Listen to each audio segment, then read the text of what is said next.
Hello dear students. आज हम करने वाले हैं प्री बोर्ड के क्वेश्चन पेपर में से क्वेश्चन नंबर 5 जो कि है एनालिटिकल पैराग्राफ। और ये बिल्कुल डिफरेंट टाइप का पैराग्राफ होने वाला आप लोगों के लिए, तो इसको ध्यान से सीख लीजिए, क्योंकि अगर इस टाइप का क्वेश्चन आ गया तो हो सकता है आप बहुत इजीली उसको लिख पाएं और हो सकता है आप थोड़े से उसमें कंफ्यूज भी हो जाएं। लेकिन अगर आपने प्रैक्टिस की होगी तो आपके लिए ये बेटर रहेगा। ठीक है, सो आज हम करेंगे क्वेश्चन नंबर 5 जिसका part A, read and excerpt from an article below. यहाँ पर आपको एक आर्टिकल में से कुछ जो है पोर्शन दिया गया है, आपको उसको पहले रीड करना है। ठीक है, अब ये किसके बारे में आपको आइडिया हो जाएगा। Speeding towards the unknown self driving cars. ठीक है, मतलब जो अननोन सेल्फ ड्राइविंग कार्स के बारे में ये है, are designed for travel without a human operator. ठीक है, तो आप देखो speeding for the towards the unknown. So self driving cars जो हैं वो किस चीज के लिए डिजाइन की जा रही हैं, to travel without a human operator, की उनमें कोई ह्यूमन ऑपरेटर नहीं होगा। और वो कैसे काम करेंगी, instead of a driver the car will use a combination of sensors, cameras, radar and artificial intelligence to travel between destinations. ठीक है, वो जो है कैमरा, सेंसर्स, रडार, ये सब चीजों का यूज करेगी, एआई का कोई सॉफ्टवेयर होगा maybe. So they are going to revolutionize the transport industry by enhancing the efficiency and accessibility of vehicles। ठीक है, मतलब इससे काफी जो है रिवोल्यूशन आ जाएगा ट्रांसपोर्ट इंडस्ट्री में, और एफिशिएंसी और एक्सेसिबिलिटी ऑफ व्हीकल जो है वो काफी इंक्रीज होगा। हाउएवर, अब देखो पॉजिटिव है तो कुछ नेगेटिव भी होगा। This change is happening too rapidly, ये चेंज जो है वो काफी जल्दी जल्दी हो रहा है। And self driving cars pose more problems than solutions. ठीक है, मतलब उनमें काफी प्रॉब्लम्स भी हैं।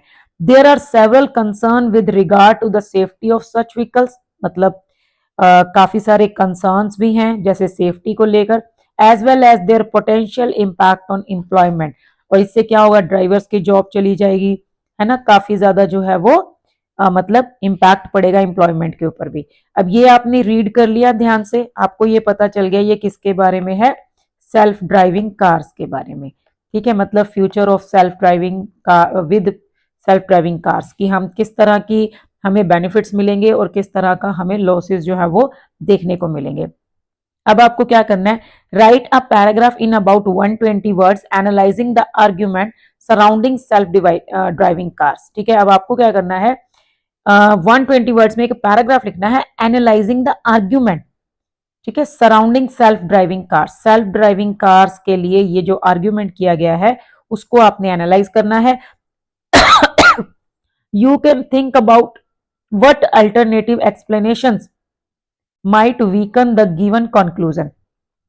आप ये भी सोच सकते हो कि मतलब कुछ आप अल्टरनेटिव एक्सप्लेनेशंस ले सकते हो जो इसका जो कंक्लूजन है उसको थोड़ा वीक करेंगे।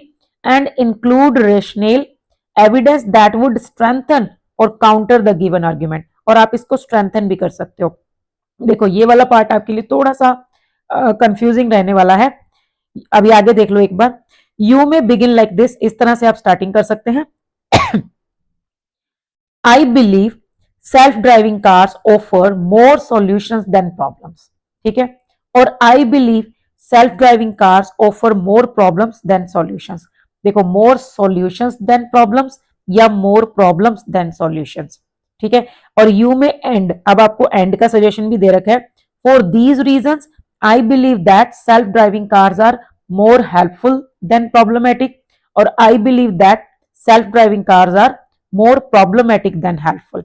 अब देखो सीधी सी बात है कि आपको दोनों में से किसी एक तरफ का जो है वो लिखना है। चाहे तो आप ये लिखो कि जो सेल्फ ड्राइविंग कार्स हैं उनके काफी सारे सॉल्यूशंस हैं, प्रॉब्लम्स उसके कंपैरिजन में कम है। ठीक है, और इसीलिए आप ये कह रहे हो कि वो ज्यादा हेल्पफुल होंगी बल्कि प्रॉब्लमेटिक कम होंगी। या फिर आप उसका उल्टा बोलोगे, ठीक है, कि भाई उनसे प्रॉब्लम्स ज्यादा होने वाली हैं और इतना ज्यादा कोई इंपैक्ट नहीं होने वाला है, तो वो ज्यादा प्रॉब्लमेटिक हो जाएंगी, हेल्पफुल नहीं रहेंगी। पहले तो आपको इन दोनों में से कोई एक चूज करना है। अब उसके बाद भी, चूज करने के बाद भी अगर आप देखो, बात आपको दोनों पॉइंट्स की ही करनी है, पॉजिटिव भी और नेगेटिव भी। क्योंकि आप जो है नेगेटिव जो एस्पेक्ट्स हैं जो आपको यहाँ ऊपर दिए भी गए हैं उनको आप इग्नोर नहीं कर सकते।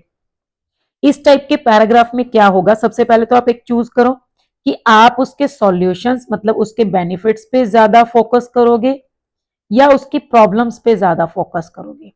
ठीक है, सबसे ऑप्शन पहला तो ऑप्शन आपके लिए ये है। जैसे अगर आपने सॉल्यूशंस पे करना है तो आप इस तरह से स्टार्टिंग करेंगे, आई बिलीव, उसके बाद ये वाले से एंड करेंगे, I believe that they are more helpful than problematic.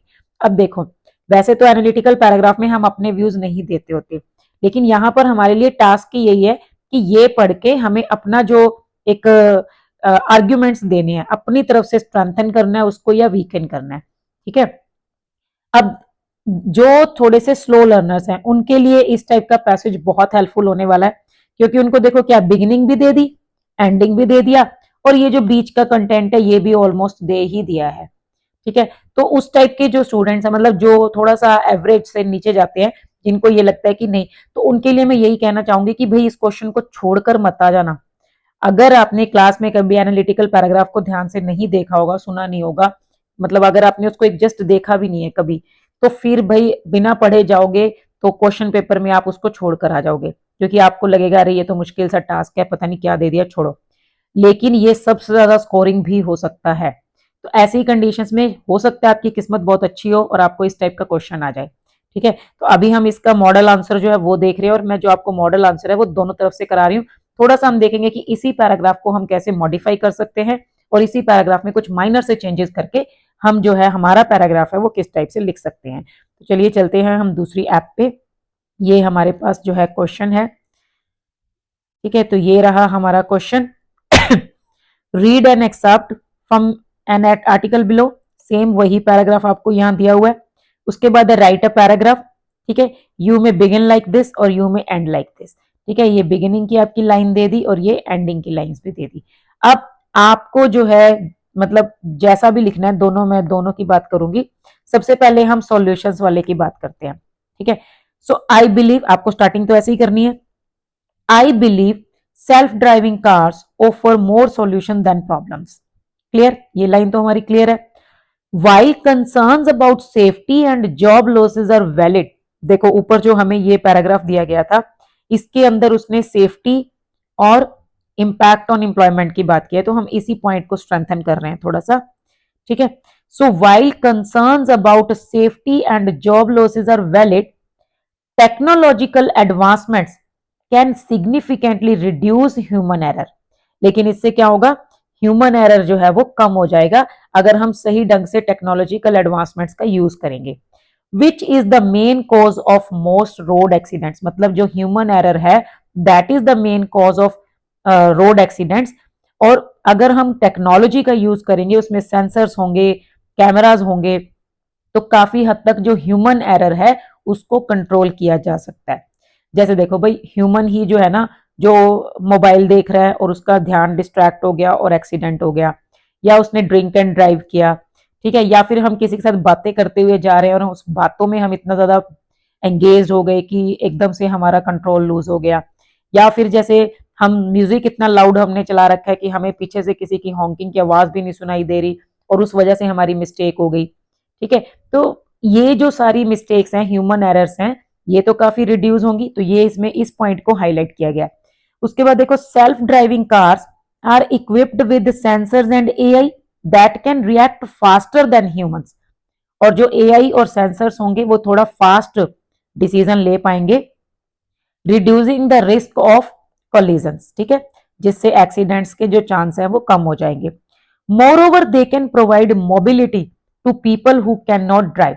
इसके अलावा वो उनके लिए भी हेल्पफुल होंगे जो लोग ड्राइव नहीं कर सकते, सच एज द एल्डरली और डिसेबल्ड, मतलब बूढ़े लोग जो हैं, काफी जिनकी एज हो जाती है, या फिर जो डिसेबल्ड हैं, उनके लिए भी हेल्पफुल होगा। दस प्रमोटिंग इंक्लूसिविटी। ठीक है, तो इससे क्या होगा, जो इंक्लूसिविटी है वो भी प्रमोट होएगी, मतलब सबको इक्वल जो है मतलब एक इक्वल जो है चीज मिल जाएगी कि भाई अब कोई ऐसा नहीं है कि कोई भी डिसेबल्ड है और वो ड्राइव नहीं कर सकता। उसके बाद, although employment in traditional driving sectors, मतलब employment in traditional driving sectors में डिक्लाइन। ट्रेडिशनल जो ड्राइवर्स हैं उनकी एम्प्लॉयमेंट तो जाएगी, but new opportunities will arise in technology development, maintenance and data analysis. ठीक है, बल्कि जो टेक्नोलॉजी, मेंटेनेंस, सॉफ्टवेयर अपडेट है ना, उसके अलावा डाटा एनालिसिस, इन सब की जॉब्स तो बढ़ जाएंगी, क्योंकि उनको करने के लिए तो ह्यूमन ही चाहिए ना। फिर over time improved regulations and testing can ensure safer operations. ठीक है, हम बार बार टेस्टिंग करेंगे, उससे वो इंप्रूव होगा।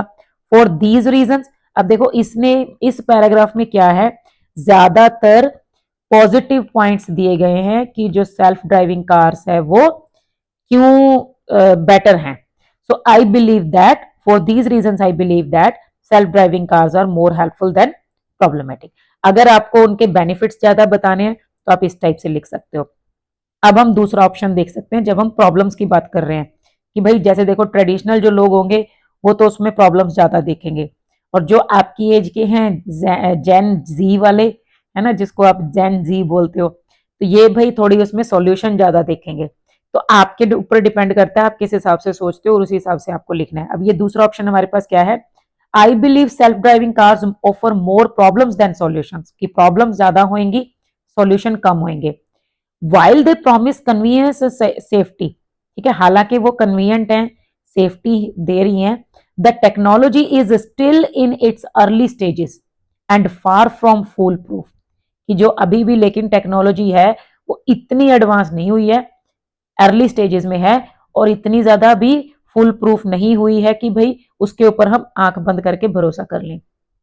इसके अलावा टेक्निकल ग्लिचेस और software failures can lead to serious accidents. ठीक है, मान लीजिए कोई टेक्निकल ग्लिच आ गया, बीच में कहीं नेटवर्क नहीं आया या जो भी कुछ ऐसी प्रॉब्लम आ गई, सॉफ्टवेयर फेल हो गया, तब तो सीरियस एक्सीडेंट्स हो सकते हैं ना, क्योंकि तब तो कोई ऑप्शन ही नहीं बचेगा, और ह्यूमन ड्राइव करते हैं तो चलो ये प्रॉब्लम तो एटलीस्ट नहीं होती। पुटिंग लाइफ एट रिस्क, जिससे लोगों को नुकसान होगा। उसके बाद है मोर ओवर हैकर्स, अब जो हैकर्स बैठे हैं, ठीक है, they could manipulate automated systems, वो उसको मैनिपुलेट कर सकते हैं, क्रिएटिंग सिक्योरिटी कंसर्न्स। ठीक है, किसी भी मतलब किसी को ट्रैक कर सकते हैं और उससे जो है वो काफी ज्यादा प्रॉब्लम्स क्रिएट कर सकते हैं। The widespread adoption of self driving vehicles may also result in large scale unemployment, unemployment तो बढ़ेगी among drivers, affecting livelihoods in the transport industry, जिससे लोगों के मतलब लिवलीहुड को अर्न करने में काफी जो है वो प्रॉब्लम्स आएंगी, मतलब बहुत ज्यादा लॉस होगा जो ड्राइविंग सेक्टर वाले लोग हैं। Additionally moral dilemmas such as how a car should respond in an unavoidable accident remain unresolved. अब देखो अगर एक ह्यूमन ड्राइव कर रहा है, एक तरफ जो है उसके पास मान लो फुटपाथ पे कुछ प्लांट्स का ऑप्शन है, और दूसरी तरफ जो है मतलब कोई एनिमल है, ठीक है, अब उसको उनमें कोई चूज करना है, तो वो कोशिश करेगा ना कि फुटपाथ की तरफ जो है अपनी गाड़ी को मतलब हिट कर दे एनिमल, अगर या कोई ह्यूमन बींग है, एनिमल भी नहीं, अगर हम ह्यूमन बींग की बात करते हैं तो वो उसको सेव करने की कोशिश करेगा। लेकिन जो सॉफ्टवेयर्स हैं उनमें इतना मॉरल, इतना जो है मतलब मॉरल डायलेमास इतने नहीं हो पाएंगे। ठीक है, जैसे कई बार क्वेश्चंस भी ऐसे आ जाते हैं ना कि अगर कोई आपको मतलब कोई भी जहां हम मॉरल डायलेमास में होते हैं, मतलब जैसे किसी एल्डरली पर्सन है, एक तरफ कोई छोटा बच्चा है, आप उन दोनों में से किसको चूज करोगे। अब भाई इस टाइप का जो मतलब इस टाइप का जो चीजें हैं वो मशीन नहीं सोच सकती। मशीन में अगर एक बच्चा भी अगर गलत तरीके से उसको चला रहा है तो भी वो उतना ही हर्ट करेगी, और अगर एक एडल्ट चला रहा है तो भी वो उतने इस तरीके से हर्ट करेगी। लेकिन अगर हम जैसे हम पढ़ा रहे हैं अभी, मान लीजिए मैं आपको पढ़ा रही हूँ, तो मेरे लिए जो है सॉरी आज थोड़ा सा गला खराब हो गया, मेरे लिए जो है मान लीजिए अगर एक स्लो लर्नर है और एक ब्राइट लर्नर है, मैं उन दोनों के अकॉर्डिंग डील कर रही हूँ, है ना, उन दोनों के अकॉर्डिंग उनको समझा रही हूँ, चीजें क्रिएट कर रही हूँ। लेकिन अगर आप एक ऑनलाइन क्विज करते हो तो उसके लिए स्लो लर्नर भी और ब्राइट लर्नर भी दोनों इक्वल है, अगर वो उस क्विज को अटेम्प्ट करेगा तो भाई जैसे मार्क्स आएंगे वो वैसे ही बताएंगे। लेकिन हम लोग क्या करते हैं, जैसे आपके कम मार्क्स भी आते हैं तो आपको पॉजिटिव वे में बताते हैं, बेटा आप ऐसे इंप्रूव कर सकते हो, है ना, तो इस टाइप से। तो ये होता है मॉरल डायलेमास, जब हमें मॉरली चूज करना होता है कि क्या ज्यादा बेटर है। तो इस टाइप की जब मतलब एडिशनली जब मॉरल डायलेमास होंगे, such as how a car should respond in an unavoidable accident, कि अनअवॉइडेबल एक्सीडेंट है, बिल्कुल साफ पता चल रहा है कि एक्सीडेंट होगा ही होगा, उस टाइम पे वो कैसे रिस्पॉन्ड करेंगे। सो इस टाइप की जो प्रॉब्लम्स हैं वो अनरिजॉल्व रह जाएंगी। The rapid shift towards automation could outpace our ability to regulate and adapt to it responsibly. ठीक है, जो रैपिड शिफ्ट है इसकी तरफ, जो हम मतलब टुवर्ड्स ऑटोमेशन जो हम इतनी जल्दी शिफ्ट कर रहे हैं, वो हमारी एबिलिटी को आउटपेस कर देगा, स्लो कर देगा, और and adapt to it responsibly, और थोड़ा सा हमें अडेप्शन होने में टाइम लगेगा। फॉर दीज रीजन, अब देखो इसमें सारे नेगेटिव रीजन को ज्यादा दिखाया गया। So for these reason I believe that self driving cars are more problematic than helpful. मतलब अब ये आपके ऊपर डिपेंड करता है। जैसे एक सिंपल सा डिबेट होता है ना, अगर आप डिबेट में फॉर द मोशन बोल रहे हो तो आप पॉजिटिव चीजों को हाईलाइट करोगे, अगर आप अगेंस्ट द मोशन बोल रहे हो तो आप नेगेटिव पॉइंट्स को हाईलाइट करोगे। ये अब आपके ऊपर था। इस पैसेज में आपको दोनों ही चॉइस थी, ठीक है, कि आप पॉजिटिव वे में लिखो या नेगेटिव वे में लिखो। तो चॉइस इज योर्स, और ये जो ऊपर आपको दिया गया इसकी आप हेल्प ले सकते हो। ठीक है, अगर आपको ज्यादा समझ में नहीं आ रहा, सिंपल सा आप लिखना चाहते हो, आप मेरे हिसाब से सॉल्यूशंस की तरफ जाओ, क्योंकि आज के टाइम पे जो है ये सॉल्यूशन ज्यादा इसमें आपको दिखाई देंगे। और उसके अलावा आप इस स्टैंजा का यूज करो, इसको थोड़ा सा मॉडिफाई करके लिखो और उसके बाद एंड कर दो। बस 5 मार्क्स का है। कंटेंट आपका अच्छा है इसके अंदर, क्योंकि आपको काफी कुछ मिल गया है क्वेश्चन में ही। और जब कंटेंट अच्छा होगा तो एक्सप्रेशन भी अच्छा होगा। टाइटल वगैरह आपको देना ही नहीं है, फॉर्मेट कोई है नहीं। ठीक है, तो बस ऐसे लिखना है आपको ये वाला पैराग्राफ। आई होप आपको अच्छे से समझ आ गया होगा, और इस टाइप का जो भी क्वेश्चन आएगा आप उसको अब अच्छे से सॉल्व कर पाएंगे। ठीक है, तो चलिए मिलते हैं नेक्स्ट वीडियो में। आज के लिए बस